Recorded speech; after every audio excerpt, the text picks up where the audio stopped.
Welcome to the verdict zone. Today's case is a psychological deep dive into deception and disclosure, and we're calling it Behind the Vanilla Mask. This is the story of how a seemingly perfect gentleman revealed a hidden world of extreme fetishes, reframing an entire courtship in a chilling new light. Our journey begins with a familiar scene. A woman meets a man who seems to be the total package. He was kind, incredibly close with his family, ambitious in his career, and sober. He checked all the right boxes. They went on 2 dates, and both were pleasant, filled with easy, engaging conversation. It felt normal, comfortable, and promising. But on that second date, things took a turn. While they were talking about attraction and what they find appealing in a partner, he became visibly nervous. He hesitated, then disclosed that he had a foot fetish.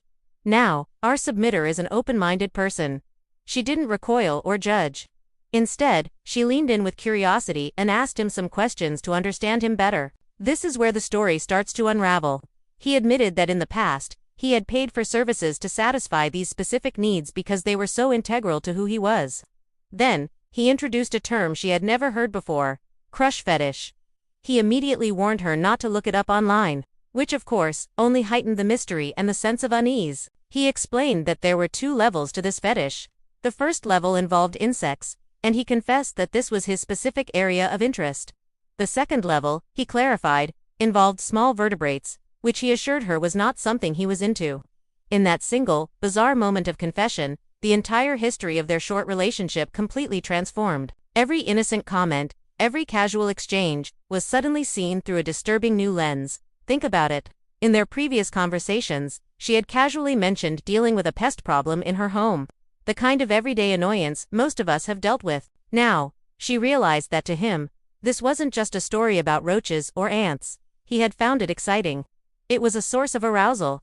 Similarly, a harmless comment she'd made about her footwear, something completely innocuous, had been interpreted by him as a direct invitation, a signal that she was open to his world. The vanilla exterior, the kind, family-oriented man she thought she was getting to know, was just a carefully constructed shell. It concealed a highly specific and intense fixation that he had been projecting onto her from the very beginning, all without her knowledge or consent. This is where the concept of retroactive consent comes into play. It's the unsettling feeling that your past, shared experiences have been rewritten without your permission. Interactions you thought were innocent are suddenly loaded with a secret meaning that only one person was aware of. It's a profound violation of trust and personal boundaries. To help us unpack this complex issue, we spoke with a psychologist who specializes in intimacy and boundaries. She explained that the timing and method of disclosing intense personal interests are absolutely critical in any healthy relationship. It must be a process of mutual agreement and understanding, not a one-sided projection. When someone recontextualizes your shared past to fit their private desires, it can feel like a form of psychological manipulation, leaving the other person feeling objectified and used.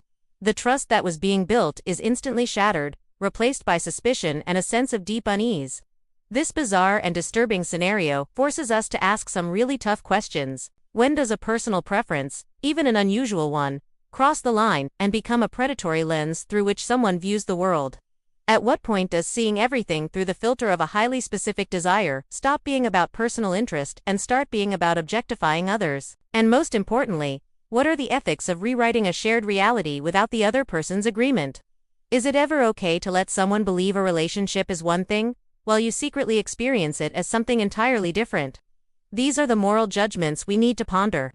Stories this strange, this complex, need a platform for serious analysis and judgment. If you value understanding the darkest corners of modern dating and the fragile boundaries that define our society, then you belong here with us. Subscribe to the Verdict Zone and make sure you hit that notification bell. We are committed to fearlessly dissecting the stories that others are too afraid to touch. Don't just be shocked by these stories, be informed. Subscribe now and join the conversation.